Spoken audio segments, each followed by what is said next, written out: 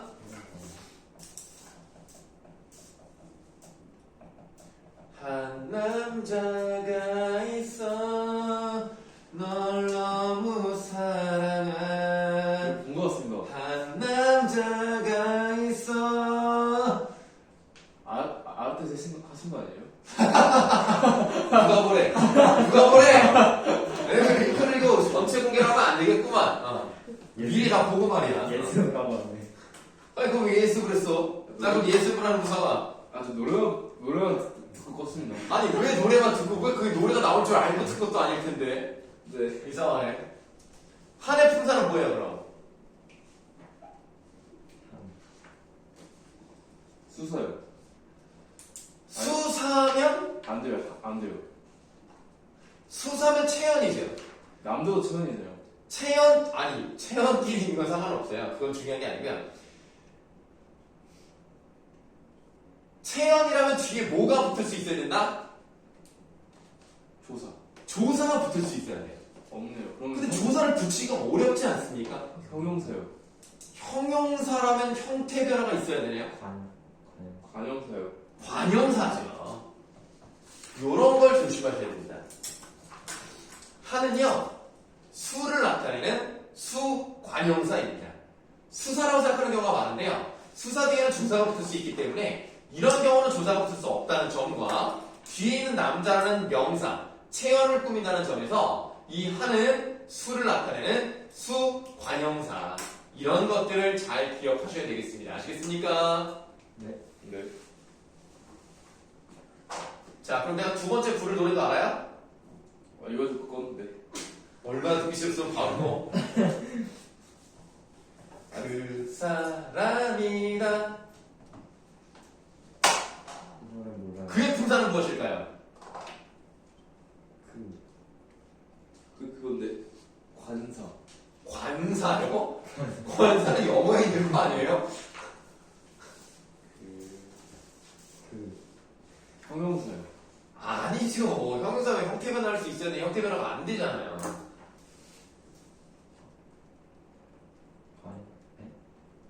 근데 또 관사를 내실 일이 없는데. 그래요?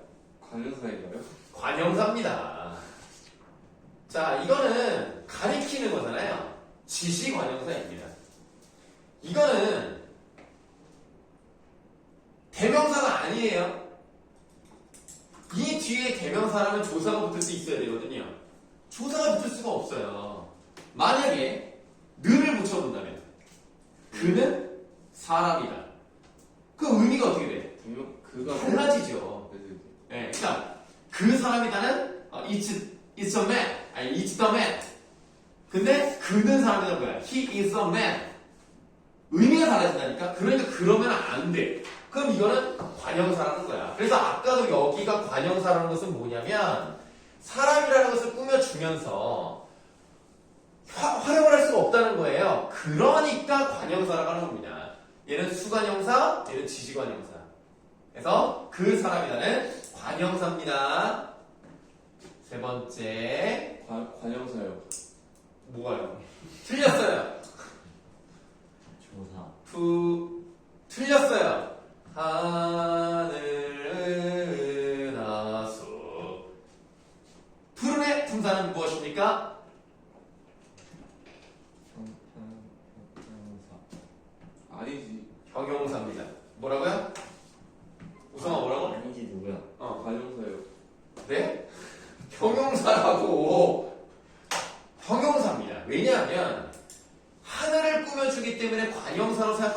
없는데요. 그러면 안 돼요. 왜? 관형사는 형태 변화하지 않습니다. 근데 얘는 형태 변화 할 수 있죠. 기본적인 게 뭐예요? 푸르다, 푸르고, 푸르니, 푸르러, 푸른. 그러면 지금 이 형용사를 뒤에 있는 하늘이라는 명사를 꾸며주기 위해서 어떤 게 들어간 거예요? 어떻게 들어갔죠? 니은이 들어갔습니다.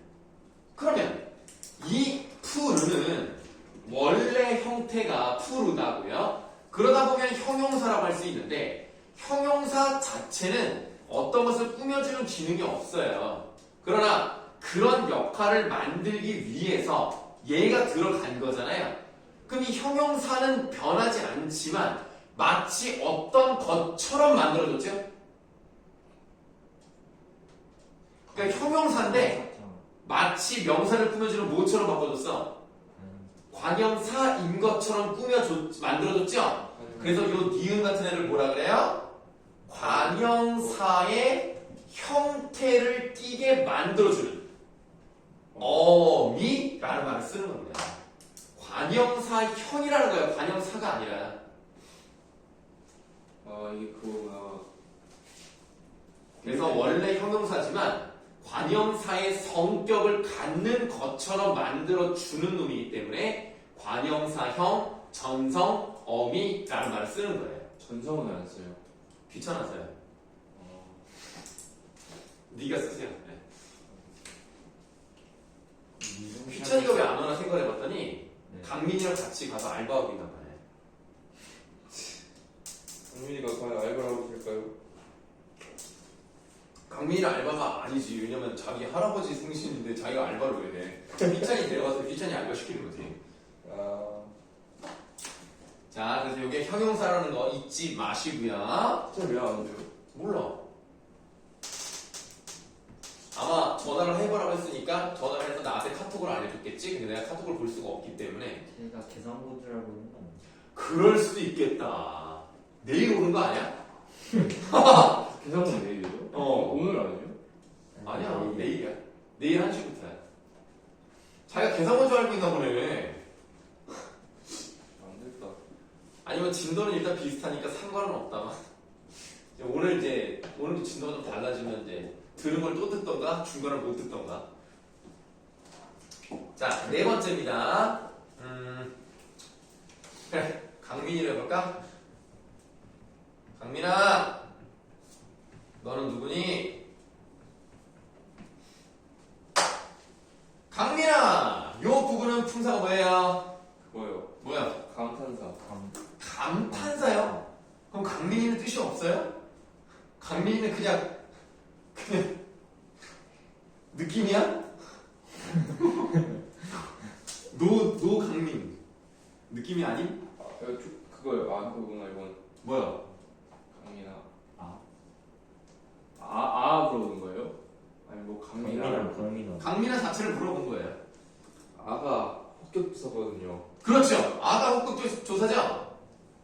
강민은 명사겠네요. 명사겠죠. 명사와 혹격 조사의 결합이지. 이거를 감탄사라고 하면 안 됩니다. 오, 김서우. 이게 나요. 그럼 여기서 누구는 품사가 뭐예요?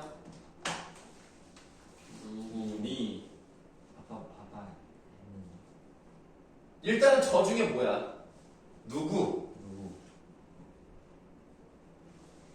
대명사. 대명사죠? 자, 대명사의 종류 중에서 뭐에 해당합니까? 누구? 부정. 명사. 부정. 모르니까 물어봤죠? 그러니까 너는 어떤 인간이냐 이거야. 넌 누구니? 너는 어떤 존재니? 모르니까 물어봤다니까? 미지칭. 미지층이야. 공부 안 하네. 어? 방학이라고 그냥 뭐 듣기만 하고 그냥 가네. 오늘 숙제 나갈 거니까 네, 오늘은 좀 이번에는 좀 공부 좀 하세요.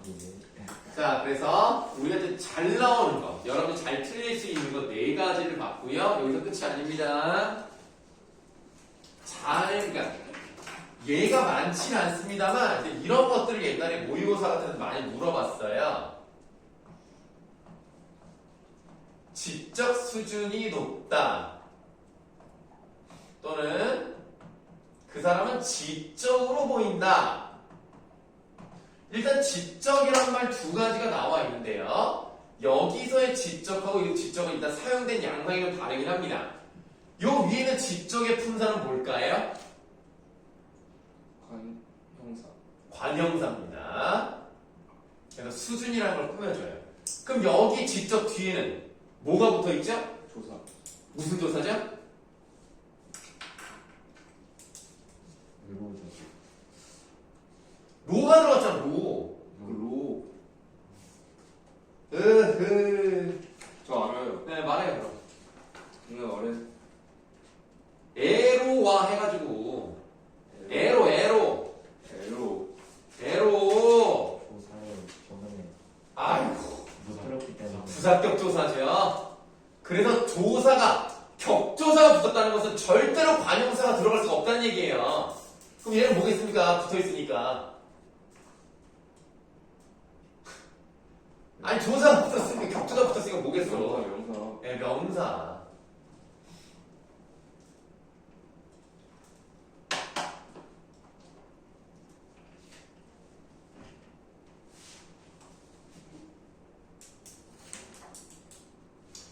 그 다음에 요것도 좀 헷갈릴 수가 있는데요. 오늘은 기분이 좋다. 그 다음에 오늘 왔다. 여기서의 오늘도 좀 달라요. 위에 있는 오늘은 뒤에 조사가 잘 붙어 있어요.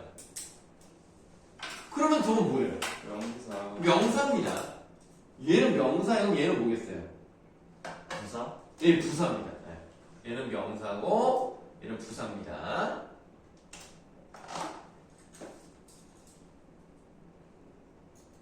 양희창 인스타를 통해 문의해 주세요 이런. 뭐라고요? 네? DM을 보내는 뜻인가요?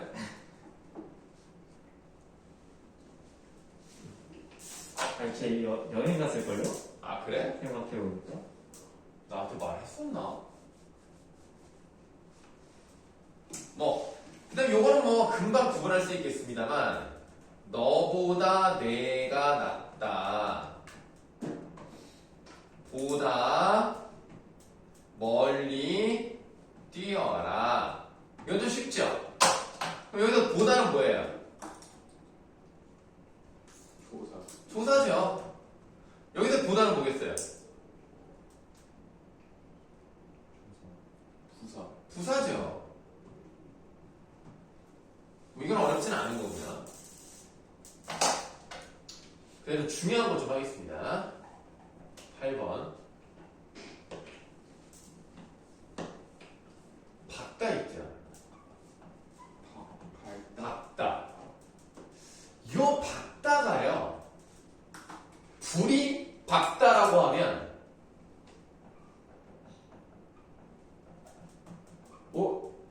그거 모의고사에 있었어요. 요거는 품사가 뭐예요, 그럼? 형사.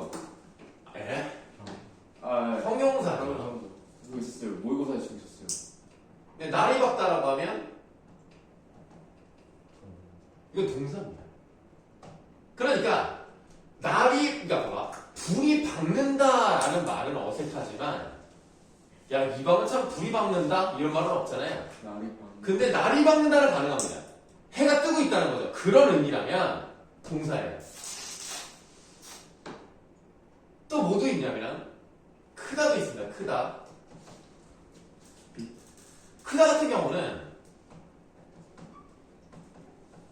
방이 크다 하면 방의 규모가 큰 상태예요. 그러니까 얘는 형용사입니다. 키가 크다. 그런데 키가 크다라고 했을 때는 이제 선생님 같은 경우는 이미 어른이 됐고 더 이상 자라지 않으니까 이미 나는 이제 고정이 돼 있는 거잖아요. 키가. 그럼 이제 키가 야, 저 선생님 키가 크다 라고 하면 형용사가 맞아요. 근데 grow up의 의미가 있을 수 있죠. 그러면 애가 키가 쑥쑥 큰다 라는 의미라면 동사입니다. 이런 게 좀 어려워요. 품사는 이 단어 부분은 좀 어렵습니다. 아 이거 밝다 이거 모의고사 언제 외웠지? 6월이었나 3월이었나? 잘 모르겠습니다. 제가 풀었던 기억이 있어요. 그렇군요. 잘하셨습니다. 맞았어요 이거. 잘하셨습니다. 자, 그래서 우리가 이제 품사의 통용이라고 해요. 이렇게도 쓰이고 뭐 저렇게도 쓰이고 이런 게 지금 8개 이렇게 해봤는데 자 여기까지 뭐 이해 안 되는 거 있으십니까? 없어요. 없으면 9번. 9번. 네, 9번. 자리가 없으니까 여기다 쓸게요. 네? 9번 한 거 아니었어요? 10번 10번 아니었죠? 아니 여기에서 8번이 다 된 거고 9번을 할 건데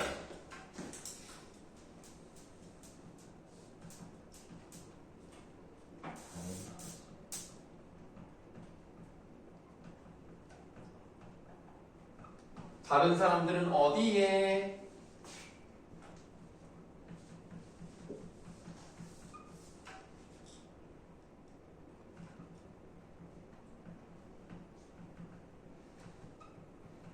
다른 의견을 말씀하실 분? 이렇게 하면 안 되겠구나.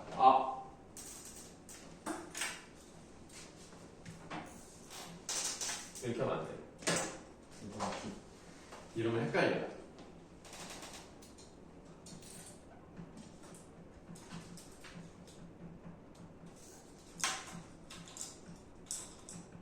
이렇게 할게요.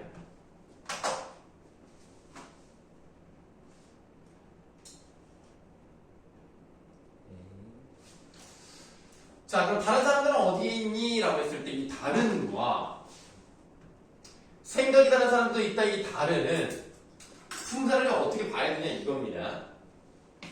위에 나와 있는 다른은 품사가 뭘까요?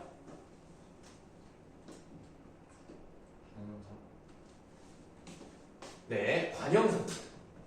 이거 모르냐. 관형사예요. 자, 좀 어려운 거를 먼저 할게요. 왜 관형사냐면 관형사에는 서술성이 없어요. 무슨 말인지 잘 모르겠죠?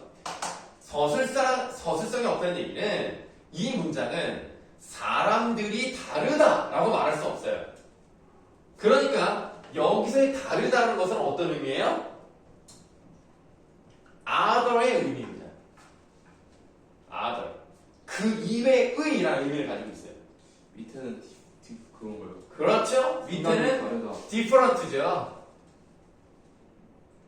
그러니까 생각이 다르다라고 말할 수가 있다는 거예요. 그렇다는 얘기는 서술성을 가지고 있다는 얘기고요. 그렇다면 이 다른 품사가 뭘까요? 형용사입니다. 그래서 다른, 그러니까 different의 의미를 가지고 있냐, 그 이외의라는 의미를 가지고 있느냐. 네. 그런 게 구분할 수 있는 방법이라고 보시면 되겠습니다. 어렵죠? 아니요. 네, 2학년 1학기 중간고사 성적을 한번 기대해 보겠습니다. 2학기 아니에요? 내가 지금 뭐라고 했죠? 1학기 중. 2학년 1학기라고 했어요? 네, 중간고사를 기대해 보겠습니다. 쌤이랑 축구 잘 보셨나요 그때? 토트넘이랑 보셨나요? 그거 옛날 얘기 아니에요? 옛날 네, 어쨌든 잘 봤어요. 나는 세비야랑 하는 거 못 봤고 노광도 보고 봤었는데 K리그랑 했을 때가 재밌었어요. 노광도 봤어요. 노광사요? 노광민이. 그 얘기도 저번에 했던 것 같아요. 봤어요? 노광민을요? 네. 노광민은 별로 관심 안 자. 이렇게 이제 품사에 이제 할 만한 거 다 했고요. 우리 혹시 안 한 게 있나 한번 교재를 좀 보도록 하겠습니다. 품사의 통용. 그거 했고요 지금. 지금 한 거잖아요. 교사. 성분 부사.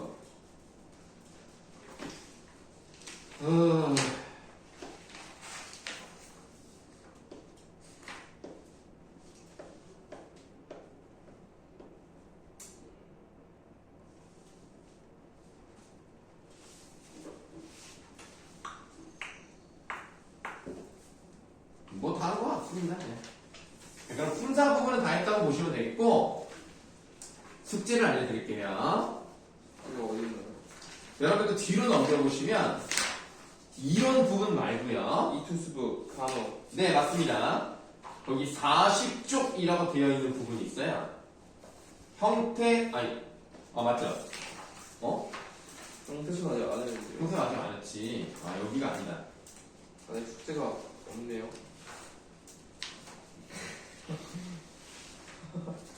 뒤에 콘텐츠 있구나. 5번에 있어요. 50. 50쪽부터죠. 네. 50쪽부터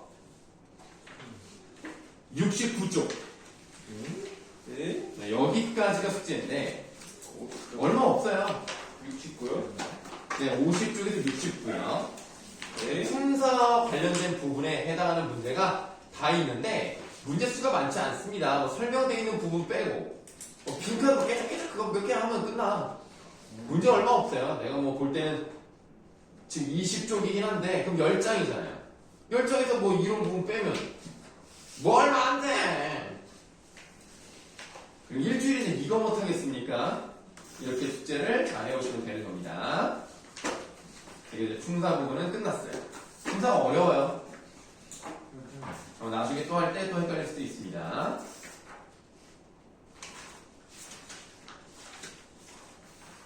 자, 그럼 이번에는 단어의 짜임이라고 되어 있는 부분으로 가도록 하겠습니다.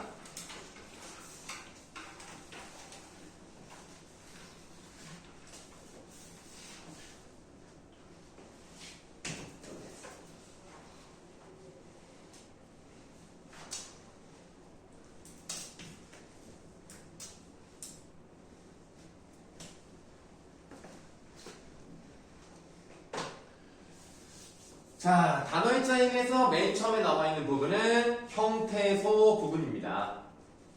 형태소의 정의를 한번 읽어봅시다.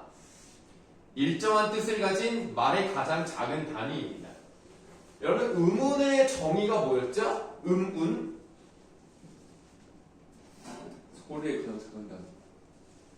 이거 정확히 말하면 말의 뜻을 구별해주는 소리의 가장 작은 단위가 음운의 정의였습니다.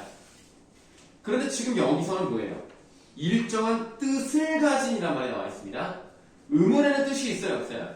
없어요. 음운에는 뜻이 없어요. 뜻을 구별해주는 기능만 하지 그 자체는 뜻이 없는데 형태소라고 하는 것은 뜻이 있습니다. 뜻이 있는 것 중에서 제일 작아요. 그러니까 뜻이 있는 것을 다 나누다가 더 이상 나눌 데가 없을 때까지 올 거 아닙니까? 그게 바로 형태소라고 생각하시면 돼요. 또 읽어볼게요. 의미를 가진 것으로는 더 이상 분석할 수 없는, 더 이상 분석하면 본래의 뜻을 잃어버리는 최소의 의미 단위를 형태소라고 합니다. 예를 들어서 나라는 단어가 있는데요. 나를 예를 들어 니은 플러스 아로 나누면 니은과 아는 각각 아무 뜻이 없어요. 그러니까 얘네들은 형태소가 될 수가 없습니다. 합쳐져서 나라는 단어를 만들어야 돼요. 이게 하나의 형태소입니다. 형태소도 옛날에 중학교 때 배운 적은 있죠? 네. 이것도 1학년 때 시험에 들어갔었나요? 네.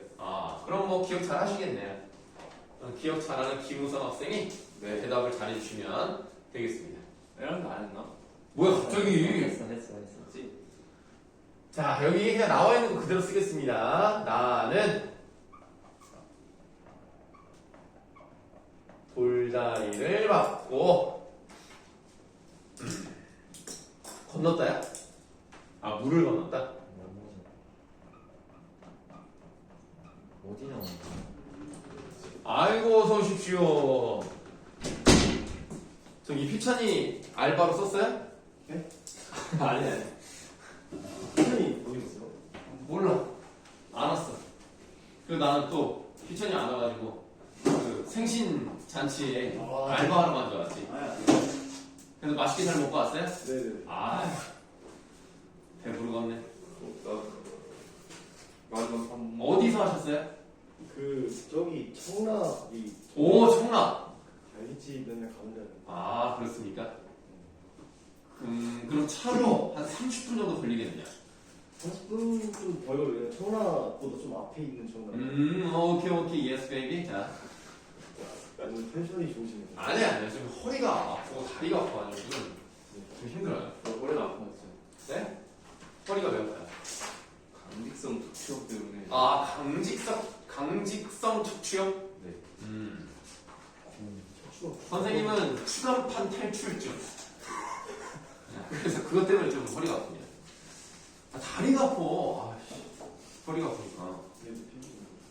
자, 그러면 한번 형태소로 나눠보도록 하겠습니다. 자, 어떻게 나눌까요? 나는 돌, 다리를 밥, 고 오늘 한 사람만 하는 것 같죠, 이렇게 계속? 물. 물, 네, 물을 을, 건너, 건너. 건너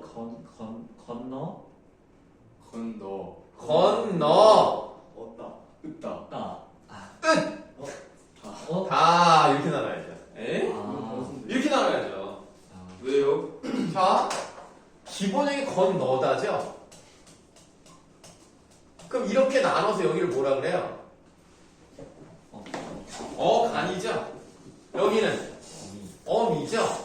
어간과 엄이 사이에 올 수 있는 거. 선어말 어미. 선어말 어미 중에서 엇이 들어갔다면 이 엇이 하는 역할은 뭐죠?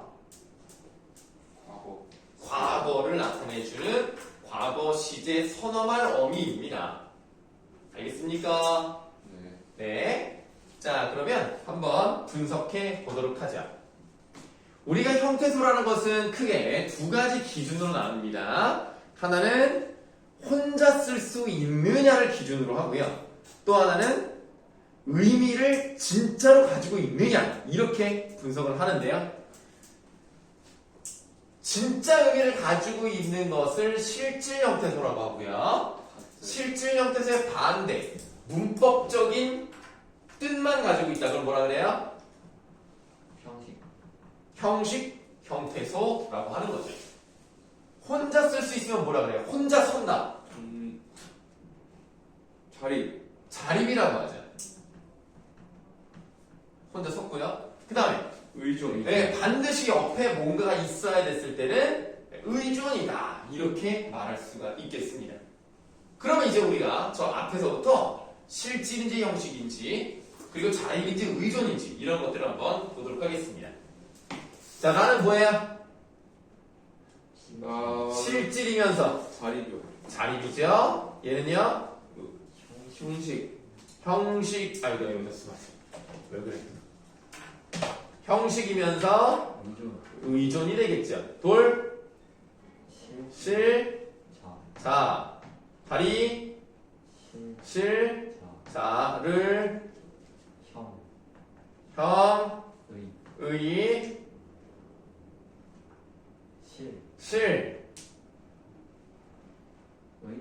의, 이거 특히 한 사람만 얘기하는 것 같은데요?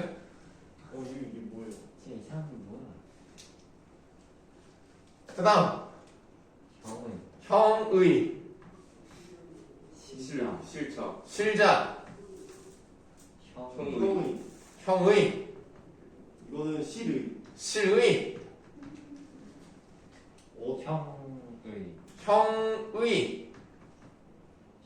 형의. 자, 그러면 우리가 뭘 확인해 볼 수가 있냐면 자립 형태소는요 무조건 실질입니다. 자립은 무조건 실질이고요.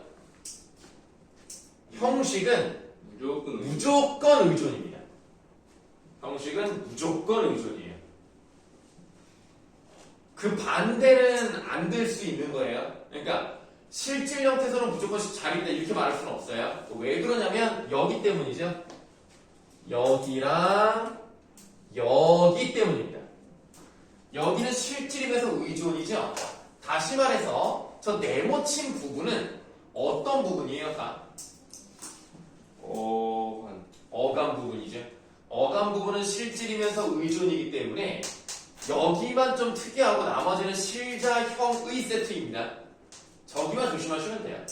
형자는 없어요. 네? 형자. 네, 형자는 없습니다. 네. 형자는 좀 약간 옛날 사람 같잖아요. 경자. 네? 누굽니까? 형자? 누가 자꾸 내 영상을 더럽히는 거죠? 누가 보자라고 그랬어요? 야, 내 영상을 더럽히지 마. 네? 뭐라고요? 형의 자. 난 진짜. 형의 자 뭐요? 형의 손. 아, 예. 여기 손으로 시작하는 건 없는데? 형의 자실 이렇게 되는 거 아니에요? 형의 자식. 네. 자. 어쨌든 형태소 분석을 한번 해봤습니다. 아, 이렇게 해봤더니 우리가 형태소 분석은 그렇게 어렵지 않구나. 그리고 형태소끼리 만나서 하나의 단어를 만들 수 있겠구나. 이런 생각이 들었어요. 그래서 우리가 단어를 만드는 단어 형성법으로 넘어갈 건데요.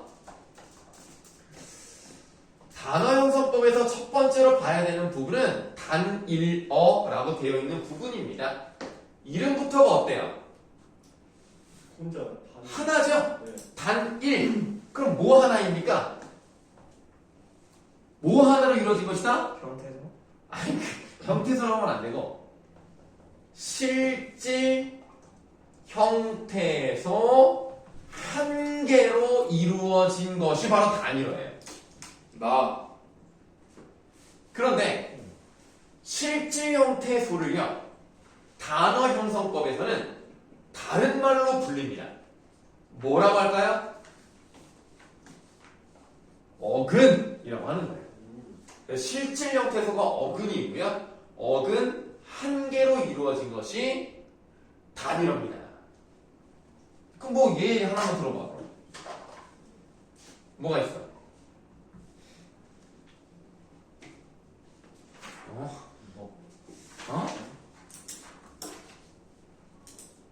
어근 무기 뭐 나 같은 거 있잖아. 너 우리 뭐 하늘, 땅, 바다 이런 게 다 어근 하나로 이루어진 거예요. 네.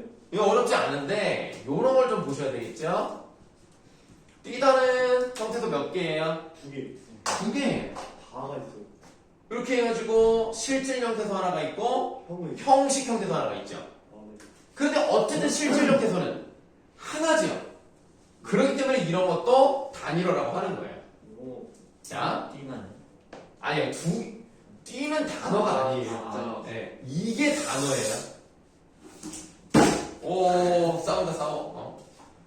자, 그래서 2개가 단어기 때문에, 2개가 합쳐져야 단어이기 때문에 여기서 어근은 하나가 맞습니다만 어쨌든 2 형태소가 이루어져야 됩니다.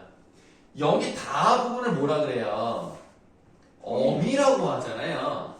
이 어미는요, 어간 뒤에 붙어도요, 의미를 바꾸지 않아요.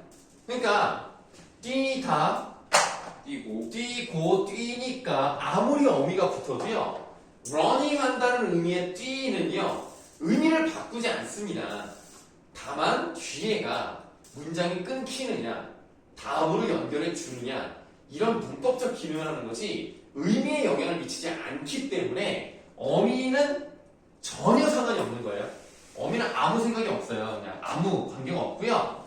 혹시나 해서 말씀을 드리는데 어미를 어떤 문법서에서는 불조이 아니라 불절접사라고 합니다. 이렇게 말하는 것도 있구나만 아시면 되죠. 거의 아마 여러분 학교에서 언급 안 할 수도 있어요. 그러니까 불절접사는 접사라고 보면 안 돼요.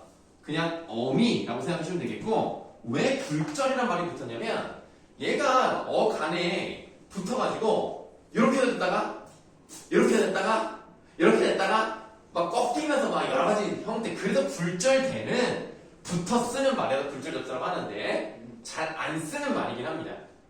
근데 선생님이 나눠준 교재에 어느 부분에는 이런 말이 있어서 혹시 헷갈릴까봐 말씀을 드린 거고요. 그냥 어미라고 생각하시면 되겠어요. 어미는 아무리 많이 붙어도요, 그냥 단일어입니다. 어근이 하나면 그냥 무조건 단일어인 거예요. 아시겠죠? 아시겠죠? 쉬는 시간.